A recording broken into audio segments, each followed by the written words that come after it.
Welcome to all my dear students. स्वागत है आपका अपने चैनल पढ़ाई लिखाई पे विद मी वीरेन। तो आइए दोस्तों, आज हम देखने वाले हैं चैप्टर नंबर 3 एक्सरसाइज का एनसीईआरटी क्लास 8 साइंस का चैप्टर नंबर 3, जिसका नाम है सिंथेटिक फाइबर एंड प्लास्टिक। तो इस चैप्टर की एक्सरसाइज का सॉल्यूशन हम देखने वाले हैं। तो आइए बिना कोई वक्त गवाए हुए स्टार्ट करते हैं आज का वीडियो स्टार्ट करने से पहले हमारे चैनल को लाइक शेयर एंड सब्सक्राइब करना ना भूलिएगा। चलिए स्टार्ट करते हैं क्वेश्चन नंबर 1 के एनसीईआरटी एक्सरसाइज सॉल्यूशन दे। Question number 1, explain why some fibres are called synthetic. कुछ फाइबर्स को सिंथेटिक क्यों कहा जाता है जबकि कुछ को नेचुरल कहा जाता है। तो ऐसा क्यों बेटा?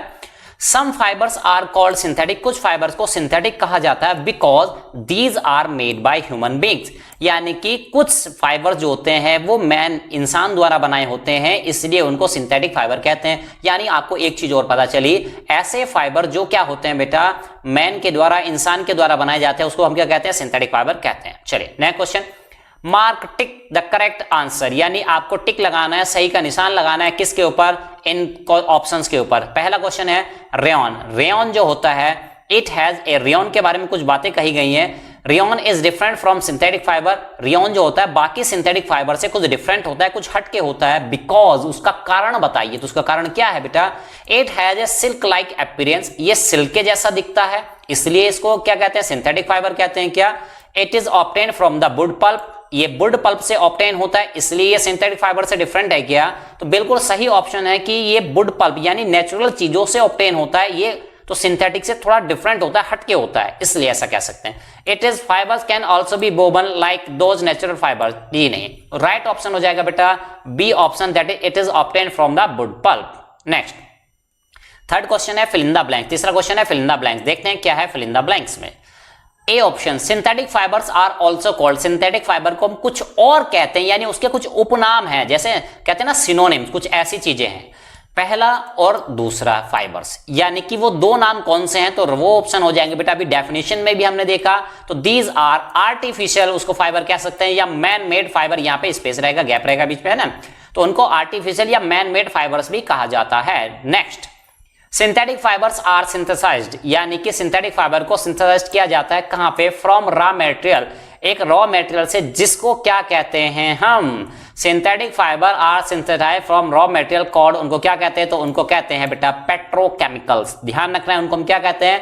पेट्रोकेमिकल्स कहा जाता है। Next, like synthetic fibre, synthetic fibre की ही तरह प्लास्टिक इज ऑल्सो ए, यानी प्लास्टिक भी क्या होता है? तो बेटा है ना, प्लास्टिक की जो बेसिक डेफिनेशन है, हमने इससे पहले जो वीडियो बनाया हुआ उस पर भी हमने दिया है कि व्हाट आर प्लास्टिक। तो राइट ऑप्शन हो जाएगा बेटा पॉलीमर्स। क्या हो जाएगा बेटा? पॉलीमर्स। चलिए next, give example which indicate that, है ना। तो ये डायग्राम है, देखिए बेटा, नायलॉन फाइबर्स, ठीक है, के बारे में कुछ बातें कही गई हैं। कह रहा है nylon fibres are very strong, ठीक है। गिव एग्जाम्पल विच इंडिकेट, यानी ऐसे एग्जाम्पल दे के बताओ, वो ये शो करते हुए एग्जाम्पल कि नायलॉन फाइबर बहुत ज्यादा स्ट्रॉन्ग होता है। तो ऐसे एग्जाम्पल क्या है बेटा?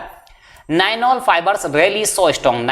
नायलॉन फाइबर जो होते हैं बेटा रियली में, सचमुच में बहुत स्ट्रॉन्ग होते हैं। वी कैन मेक नायलॉन पैरासूट्स, हमने उस नायलॉन के क्या बना सकते हैं? पैरासूट बना सकते हैं। रॉप्स, रस्सियां, उन पे इतना वेट लटक जाता है फिर भी नहीं टूटती हैं। फॉर रॉक क्लाइंबिंग, यानी माउंटेन क्लाइंबिंग के लिए बना सकते हैं, ठीक है। तो ये दो चित्र में एग्जाम्पल या नहीं आपके पिक में दिए हुए हैं। चलिए next question, explain why plastic containers favoured storing food. यानी कि कह रहा है कि हम ऐसा क्यों करते हैं कि प्लास्टिक के बॉक्स में, कंटेनर्स में खाने पीने वाली चीजें रखते हैं, ठीक है। ऐसा क्यों करते हैं? उनका फेवर क्यों लेते हैं हम इतना, है ना। टीन के में नहीं रखेंगे, मेटल के में नहीं रखेंगे, इसमें रखेंगे प्लास्टिक में। तो हम इनका फेवर क्यों कर रहे हैं ये ऐसा, है ना, क्यों? Plastic containers are favoured, plastic containers का फेवर किया जाता है, यानी वे फेवरेबल हैं ये चीजें रखने के लिए, स्टोरिंग फूड, फूड को स्टोर करने के लिए। Because plastic is non reactive, plastic non reactive होता है, वो रिएक्शन नहीं करता है with food item, food item से ज्यादातर वो रिएक्शन नहीं करता है। लाइट वेट, हल्के फुल्के भी होते हैं, ठीक है। लोअर प्राइस, प्राइस भी कम होता है, चीप होते हैं। गुड स्ट्रेंथ, अच्छी खासी स्ट्रेंथ भी होती है। एंड इजी हैंडलिंग, आसानी से ले जा सकते हैं, है ना। तो इसलिए हम इनका फेवर इसलिए करते हैं। चलिए next question, explain the difference between thermoplastic and thermosetting plastic, ठीक है। इससे पहले पांचवें क्वेश्चन देखा था 6, यानी आपको थर्मोसेटिंग और थर्मोप्लास्टिक्स में डिफरेंस बताने हैं। तो चलिए क्या है डिफरेंस, ये रही उसकी टेबल। देखो भाई, थर्मोप्लास्टिक की बात करें तो वो क्या होते हैं? दीज प्लास्टिक विच मेल्ट और become soft and heat on heating and harden when cooled, यानी ऐसे प्लास्टिक जब उनको मेल्ट कराया जाता है, हीट दी जाती है, तो वो सॉफ्ट हो जाते हैं, मेल्ट हो जाते हैं, और जो कूल किया जाता है तो वो हार्ड हो जाते हैं, है ना, ठंडे करने पर, ठीक, इसका अपोजिट वो क्या होते हैं, दीज प्लास्टिक विच मेल्ट और become soft and heat on heating and harden when cooled. यानी ऐसे प्लास्टिक जब उनको मेल्ट कराया जाता है, हीट दी जाती है, तो वो सॉफ्ट हो जाते हैं, मेल्ट हो जाते हैं, और जो कूल किया जाता है तो वो हार्ड हो जाते हैं, है ना, ठंडे करने पर। ठीक, इसका अपोजिट होता है थर्मोसेटिंग। ठीक है, इसका अपोजिट क्या होता है, थर्मोसेटिंग प्लास्टिक्स। इसमें क्या होता है, thermosetting plastics are the plastic, ये वो प्लास्टिक होते हैं विच व्हेन माउल्डेड, जब उनको माउल्ड किया जाता है, ढाला जाता है, can not be soften on heating, यानी कि एक बार आपने उनको माउल्ड कर लिया, गर्म करके मेल्ट करा के एक बार माउल्ड कर लिया, उसके बाद आप चाह रहे हैं कि बार बार उनको सॉफ्ट कर लें, हार्ड कर लें, सॉफ्ट कर लें, हार्ड कर लें, ठंडा करके गर्म करने पे, तो ये चीज पॉसिबल नहीं है। दे रिटेन देयर प्लास्टिसिटी, यानी कि जो थर्मोप्लास्ट होते हैं उनके नाम में ही प्लास्ट है, तो उनके पास प्लास्टिसिटी। देखो बेटा, प्लास्टिसिटी क्या होती है, किसी लिक्विड की, सॉलिड की, है ना, बहने की, फ्लो करने की जो एबिलिटी है उसको कहते हैं प्लास्टिसिटी। ठीक है, तो ये क्या होती है, इनमें प्लास्टिसिटी, थर्मोप्लास्ट में प्लास्टिसिटी होती है। ठीक है, लेकिन आप थर्मोसेटिंग में प्लास्टिसिटी नहीं होती है। After repeated heating and cooling, बार बार गर्म करने पर, ठंडे करने पर इनकी प्लास्टिसिटी बनी रहती है, थर्मोसेटिंग की प्लास्टिसिटी नहीं बनी रहती है। एग्जाम्पल फिर से वही चीज आ गई है, तो देखो भाई, पॉलिथीन का एग्जाम्पल हो, पॉलिथीन एग्जाम्पल हो थर्मोप्लास्टिक का। पीवीसी, पीवीसी की फिर कह रहे हैं कि फुल फॉर्म भी इंपॉर्टेंट हो जाती है, पॉलीवाइनिल क्लोराइड, और इसके एग्जाम्पल है बेकेलाइट एंड मेलामाइन। चलिए next question, explain why the following are made of thermosetting plastic. आपको ये बताना है, ये कुछ चीजें ए और बी, दो ऑप्शन दिए गए हैं, दो चीजें दी गई हैं, आपको ये बताना है ये थर्मोसेटिंग प्लास्टिक के ही क्यों बनाए जाते हैं। Number A, saucepan, handles, electric plugs, switches, plugs, boards वगैरह ये क्यों बनाए जाते हैं। चलिए आंसर जानते हैं इनका। देखो भाई, saucepan handles are made of thermosetting plastic, ये थर्मोसेटिंग प्लास्टिक के बनाए जाते हैं बिकॉज, इसका कारण है, दे आर पुअर कंडक्टर, वो पुअर कंडक्टर होते हैं, यानी हीट को अपने अंदर से फ्लो नहीं हो जाने देते। किसका, poor conductor of heat, and do not gate soften, और वो गर्म करने पे, हीट करने पे सॉफ्ट भी नहीं होते हैं। तो यानी कि देखो गर्म गर्म चीज इसमें पक रही है, बंद नहीं है, तो ये गर्म हो जाएगा, और हमें यहां से पकड़ना है हैंडल को, तो ये गर्म नहीं होना चाहिए ना, तो इसलिए वो हीट को पास नहीं होने देता, यानी ये गर्म नहीं होता, इसलिए ऐसा होता है। चलिए नेक्स्ट, इलेक्ट्रिक स्विच की बात करें, प्लग्स की बात करें, या प्लग बोर्ड की बात करें, तो उनमें क्या है, thermosetting plastic because they are bad conductors of electricity, यानी कि ये जो प्लास्टिक आपको दिख रही है, थर्मोसेटिंग दिख रही है, इससे क्या होता है, heat flow, sorry electricity flow नहीं करती, यानी अंदर वाले पोर्शन में करंट रहेगा, यहां पे अंदर करंट रहेगा, बाहर करंट नहीं लगेगा, आपको झटका नहीं लगेगा, इसलिए बनाए जाते हैं थर्मोसेटिंग प्लास्टिक के। चलिए next,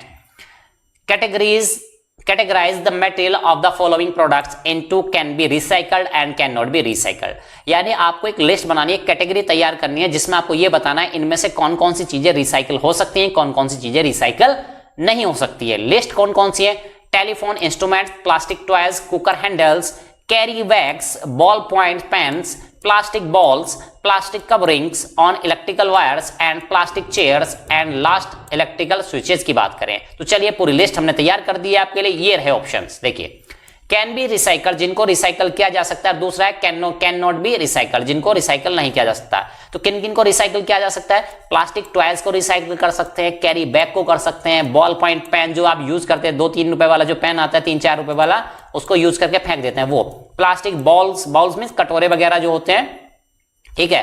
plastic covering and electrical switches की, इलेक्ट्रिकल वायर्स की बात करें तो इनको भी आप क्या कर सकते हैं, रिसाइकिल कर सकते हैं। प्लास्टिक चेयर को भी रिसाइकिल कर सकते हैं, बट टेलीफोन इंस्ट्रूमेंट को आप रिसाइकिल नहीं कर सकते हैं, और साथ ही साथ कुकर हैंडल्स को भी रिसाइकिल नहीं किया जा सकता, इलेक्ट्रिकल स्विचेस को भी आप रिसाइकिल नहीं कर सकते। तो ये कुछ चीजें थी जो आपको याद होनी चाहिए। चलिए नेक्स्ट क्वेश्चन की तरफ मूव करते हैं। Question number 9, Rana wants to buy shirts for summer, यानी ये राना एक इंसान है, एक स्टूडेंट आपकी तरह ही, एक शर्ट खरीदना चाहता है समर के लिए, यानी गर्मियों के लिए, है ना। Should he bye cotton shirt, क्या उसको कॉटन की शर्ट खरीदनी चाहिए, और shirt made from the synthetic material, और किसी सिंथेटिक मटेरियल की शर्ट खरीदनी चाहिए।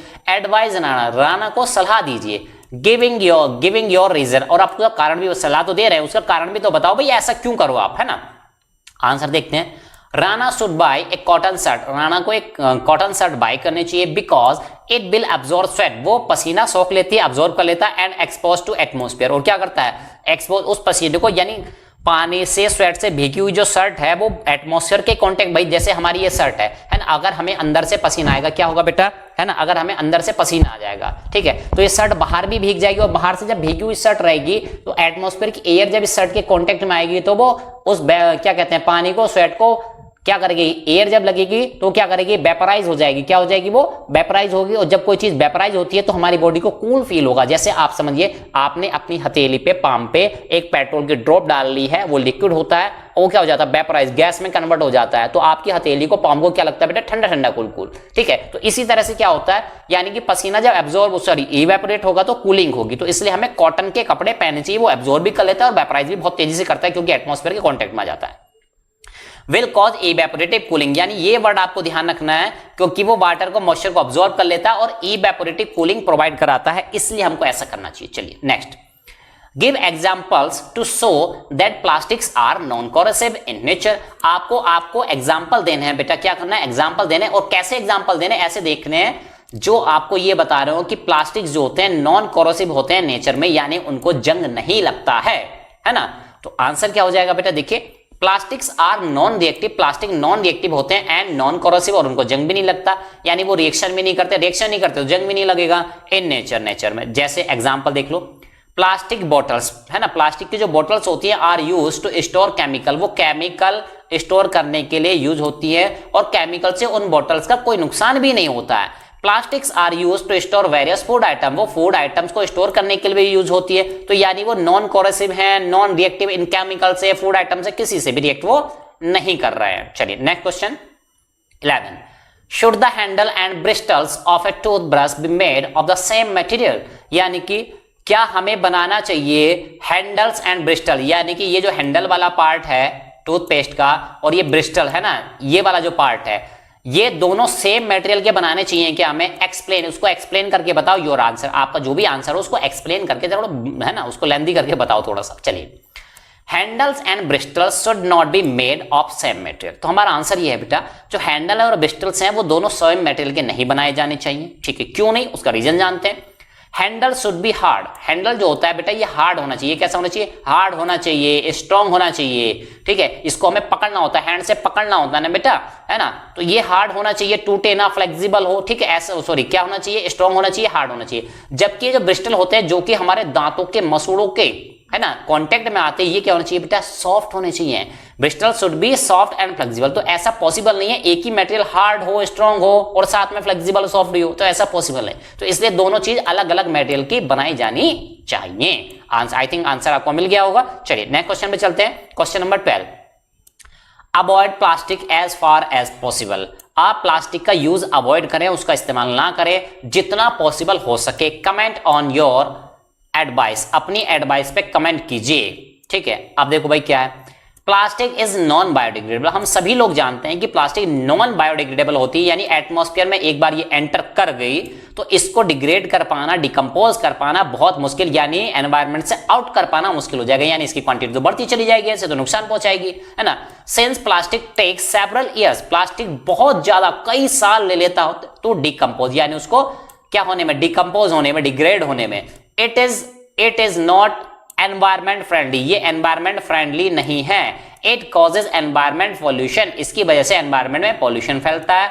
बर्निंग प्रोसेस ऑफ प्लास्टिक, अगर आप प्लास्टिक को जलाने लग गए तो it release lots of poisonous fumes, ये बहुत सारी पॉइजनस फ्यूम्स, गैसेस वगैरह जनरेट करता है इनटू द एटमॉस्फेयर, एटमॉस्फेयर में एंटर हो जाती है, कॉजिंग, और ये जो पॉइजनस फ्यूम्स होती हैं कॉजिंग एयर पॉल्यूशन, इनकी वजह से एयर पॉल्यूशन होता है। So we should avoid the use of plastic as far as possible, इसलिए हमें इन प्लास्टिक को अवॉइड करना चाहिए, जितना ज्यादा से ज्यादा हम अवॉइड कर सकते हैं। चलिए नेक्स्ट क्वेश्चन की तरफ मूव करते हैं, match the terms of the column A correctly, है ना, तो ये भाई इसको थोड़ा नीचे कर लेते हैं ना, कुछ दिखाई नहीं दे रहा था, चलिए थोड़ा एडजस्ट कर लेते हैं अपने आप को। Match the terms of column A correctly with the phrases given in column B, यानी कुल मिला के मैच ऑफ द फॉलोइंग वाला क्वेश्चन है। ठीक है, यानी ए वाले पोर्शन को बी वाले पोर्शन से आपको मैच कराना है। चलिए, पॉलिस्टर है, टेफ्लॉन है, रेयॉन है, नायलॉन है। अब जो मुझे पहले याद है, मुझे ऐसे क्वेश्चन में क्या करना चाहिए बेटा, जो आपको पहले याद आ रहा है, जो ज्यादा अच्छे से याद आ रहा है उसको आप पहले करें। ठीक है, तो देखो भाई, मुझे याद है रेयॉन में वुड पल्प है ना, रेयॉन में सबसे पहला वाला पोर्शन है, तो ये वुड पल्प कहीं पे है क्या भाई, ये रहा, आई थिंक ये सबसे पहला वाला wood pulp.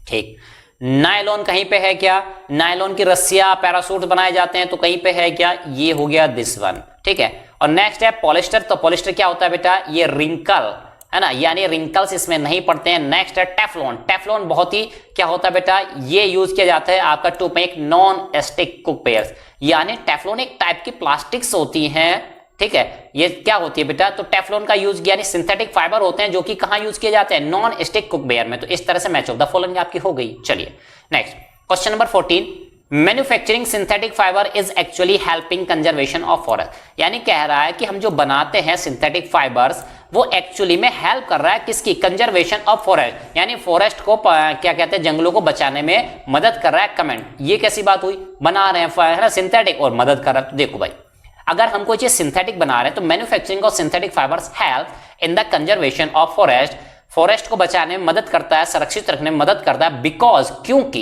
It do not use any natural source. भाई वो क्या है, पेट्रोकेमिकल से बनाया जा रहा है ना, कोई पेड़ नहीं काट रहे हैं हम, ठीक है, तो ऐसे कोई एनिमल का यूज नहीं कर रहे हैं, तो नेचुरल सोर्सेज का यूज हम कर नहीं रहे। तो यानी सिंथेटिक क्या है, नेचुरल को, नेचर को कोई नुकसान नहीं पहुंचा रहा है, इसलिए, ठीक है, सोर्स लाइक जैसे कि प्लांट्स और एनिमल्स को, तो इसलिए क्या होते हैं, ये कंजर्वेशन ऑफ फॉरेस्ट में हेल्प करते हैं। तो एक तरह से आप कह सकते हैं। चलिए क्वेश्चन नंबर 15, देखो भाई क्या है, describe an activity to show that thermoset plastic is poor conductor of electricity. आपको एक एक्टिविटी करके एक एपरेटस से क्या करना है, आपको एग्जांपल देना है कि भाई देखो थर्मोप्लास्टिक जो होती है वो पुअर कंडक्टर ऑफ इलेक्ट्रिसिटी होती है, तो आपको ये बताना है। तो देखो क्या है, set a circuit as shown in the figure, जैसे कि सर्किट दिखाया गया उसमें, यानी आप एक बल्ब ले लीजिए, है ना, बल्ब का एक सिरा इधर जोड़ दीजिएगा, दूसरा सिरा इधर से जोड़ दीजिएगा, एक सिरा तो हमने बैटरी से जोड़ दिया, पॉजिटिव टर्मिनल से जोड़ दीजिएगा, दूसरा सिरा इस बॉक्स से जोड़ दिया। ये बॉक्स एक रखा हुआ है, ये किसका बेटा, ये हमने लिया थर्मोप्लास्टिक का, यानी प्लास्टिक का एक कोई भी बॉक्स आप ले लीजिएगा थर्मोप्लास्टिक का, ठीक है, और दूसरा सिरा इधर से। अब देखो भाई, बैटरी का करंट एक साइड से तो इसमें बल्ब में जा रहा है, लेकिन दूसरी साइड से जाने के लिए बीच में क्या आ गया है, थर्मोप्लास्टिक। अब देखो भाई, अगर ये प्लास्टिक क्या होगी, इलेक्ट्रिसिटी की कंडक्टर होगी, तो इलेक्ट्रिसिटी इसमें फ्लो करके बल्ब तक पहुंच जाएगी और बल्ब ऑन हो जाएगा, जलने लगेगा। लेकिन अगर बल्ब नहीं जला तो हम मान लेंगे कि थर्मोप्लास्टिक क्या है, ये बैड कंडक्टर है या इंसुलेटर है किसका, इलेक्ट्रिक करंट का। चलो ठीक है, कह रहा कि when A thermoplastic object is connected, एक थर्मोप्लास्टिक ऑब्जेक्ट कनेक्ट किया गया between the circuit that does not glow, circuit है ना, तो यानी सर्किट से कनेक्ट किया गया, और ये क्या होता है, जो बल्ब है वो डज नॉट ग्लो, है ना, वो ग्लो नहीं करता, सर्किट है दैट डज नॉट ग्लो, तो यहां पे आना चाहिए बेटा बल्ब, है ना, क्या आना चाहिए यहां पे, बल्ब और ऐड कर लीजिएगा, वो ग्लो नहीं करता। दिस शोज, ये दिखाता है कि thermoplastic are poor conductor of electricity, ये चीज ये दिखाती है। तो इस टाइप से आप इन सब चीजों को दिखा सकते हैं, ठीक है। तो देखिए भाई, आज का वीडियो ये जो था एनसीईआरटी एक्सरसाइज जो थी, है ना, वो हमारी पूरी हो चुकी है। अब आपको क्या करना है भाई, देखो, है ना, तो इस तरह और भी इंटरेस्टिंग वीडियो देखने के लिए देखते रहिए हमारा चैनल पढ़ाई लिखाई विद मी वीरेंद्र।